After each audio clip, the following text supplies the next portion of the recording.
Żubry Białystok po 15 latach wracają do pierwszej ligi koszykówki i piszą do mnie, abym stworzył im nową oprawę graficzną na ich debiutancki sezon. Dlatego w tym filmie pokażę Ci, jak przerobiłem ich stare i nudne grafiki na coś zupełnie świeżego. Jako że ich poprzednie grafiki wyglądały jak zrobione na konkurs plastyczny w kreskówce, musiałem zacząć pracę od samych podstaw. Może to dlatego, że stare grafiki też robiłem ja? Lista grafik do zrobienia jest naprawdę długa, ale nie martw się, pokażę Ci tylko 3 kluczowe przykłady. Zacznijmy od samego początku. Krok pierwszy. Tło. Na tle chciałem umieścić coś, co będzie kojarzyć się z Białymstokiem. Jednak Pałac Bronickich czy rynek Kościuszki wydają mi się zbyt oklepane i wyglądają jak z pocztówki, dlatego postawiłem na coś innego. Mapę Białegostoku.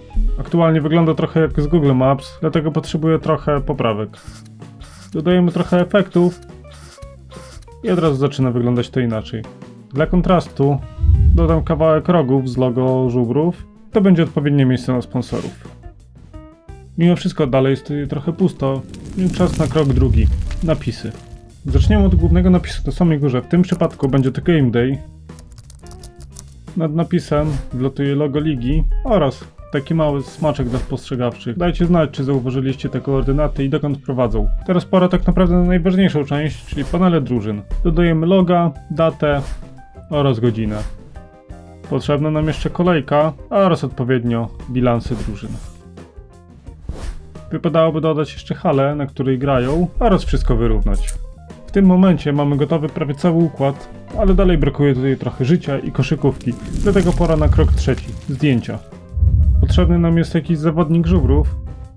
W tym przypadku tło również nam nie będzie potrzebne. To wygląda już naprawdę dobrze, ale moglibyśmy dodać kilka efektów, żeby to zdjęcie wyglądało lepiej. Teraz to wygląda naprawdę dobrze, ale dalej jest trochę pusto. Dlatego z lewej i z prawej strony dodam to samo zdjęcie, które mamy na środku, ale zmienię je w barwy klubowe. Na koniec emblematy drużyny, które zrobiłem w 3D z ich oryginalnego logo w złotym kolorze. W obu przypadkach dodamy trochę rozmycia, żeby wprowadzić trochę głębi i ruchu. I to samo dodamy również na napisie w tle. I to jest gotowy układ pierwszej grafiki. Na tej bazie będę budować kolejne grafiki. Zaczniemy sobie od pierwszej piątki. Zaczniemy od usunięcia niepotrzebnych nam elementów. Czyli wszystkie zdjęcia. Od razu wymienię główny napis wraz z emblematami, żeby były w innym miejscu i trochę rozróżniały grafiki. A nad sponsorami zostawię już tylko transmisję online, ze względu na to, że mecz się już zaczyna. Teraz musimy przerobić panel z drużynami, zrobimy go poziomym.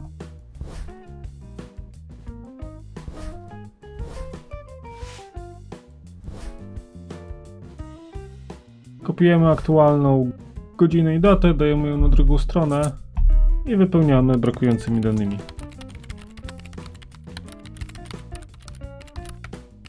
Jak już wszystko zlewa się z tłem, zmienimy temu kolory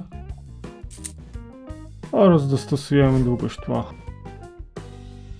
Teraz brakuje nam już tylko zawodników, dlatego dodajemy osoby, które będą wychodzić w meczu jako pierwsze. I takim oto sposobem mamy gotową pierwszą piątkę. Teraz jeszcze szybko pokażę Wam tabelę ligową.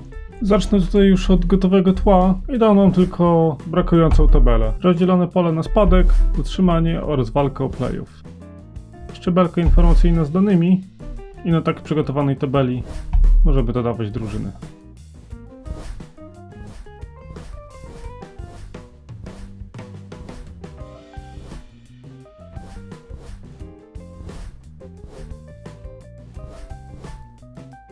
Oh my god, dog. Oh, hell no, man. What the fuck? I w taki sposób mamy pełną tabelę ligową. Oto 3 przygotowane przeze mnie grafiki. Ale jak wiecie, drużyny koszykarskie zawsze mają 2 komplety strojów. W przypadku żubrów stroje domowe to głównie żółć z czarnymi wstawkami, a wyjazdowe odwrotnie, dominuje czerń. Dlatego postanowiłem przenieść ten schemat na moje projekty. O ile grafiki ogólne, takie jak tabela ligowa, zostaną w jednej wersji, tak grafiki Game Day czy pierwsza piątka mają swoje warianty kolorystyczne. Teraz widzicie wersję domową, ale wystarczy tylko odwrócić kolory, by uzyskać wersje wyjazdowe. Dzięki temu na pierwszy rzut oka od razu widać, gdzie jest rozgrywany mecz. Wszystkie grafiki żubrów Białystok są dostępne na ich profilach od początku tego sezonu, więc zapewne mieliście okazję je zobaczyć. Dajcie znać, jak podobają się Wam grafiki i co kolejnego chcielibyście zobaczyć. Do następnego.